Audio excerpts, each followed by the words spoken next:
Hello everyone, welcome back to my channel. आज आपण बघणार आहोत चाकवतची भाजी कशी करायची. तर चला बघूया.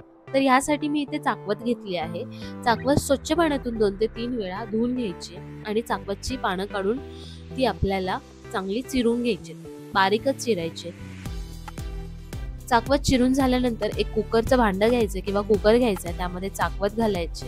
म्हणजे त्यामध्ये अर्धी वाटी तूर डाळ, शेंगदाणे, त्यानंतर 2 ते 3 मिरच्या आणि अर्धी वाटी पाणी घालून आपल्याला कुकरचं झाकण लावून 2 ते 3 शिट्ट्या येईपर्यंत चांगलं शिजवून घ्यायचं. त्यानंतर कुकर थंड झाल्यानंतर झाकण उघडायचंय आणि आपली भाजी थोडी शिजलेली असेल त्यानंतर आता आपल्याला ही जी भाजी आहे ती अशी चांगली एका चमच्याच्या साहाय्याने हलवून घ्यायची. नंतर एक कढई घेऊन त्या कढई गरम करून त्यामध्ये तेल घालायचंय.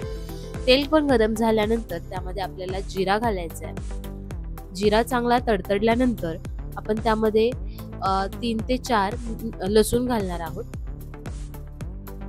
चांगलं मिक्स करून घ्यायचंय आणि नंतर यामध्ये अद्रक, लसूण आणि मिरचीची पेस्ट घालायची.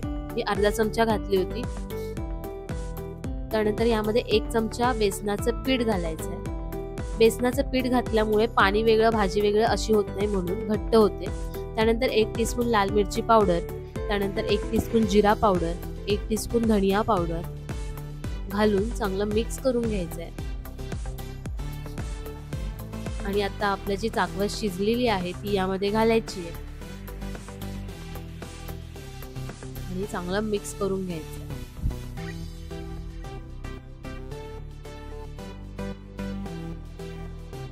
आता तुम्हाला हवं तसं तुम्ही पाणी घालू शकता. मी कुकरच्या भांड्यामध्येच थोडं पाणी घालून यामध्ये घातलंय.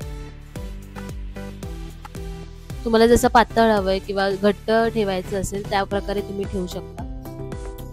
मी साधारणतः इथे 1 ग्लास तरी पाणी वापरलंय. त्यानंतर चांगलं मिक्स करून घ्यायचंय.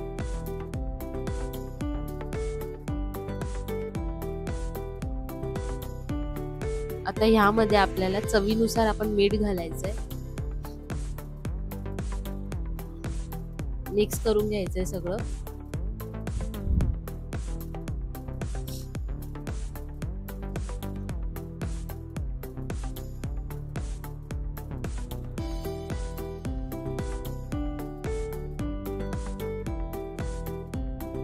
त्यानंतर सर्वात शेवटी उकळी आल्यानंतर यामध्ये आपल्याला शेंगदाण्याचं कूट घालायचंय, मिक्स करून घ्यायचं आणि 2 ते 3 मिनिटं चांगलं शिजून द्यायचंय आणि गॅस बंद करून टाकायचं. तर अशा प्रकारे आपली चाकवतची भाजी तयार आहे.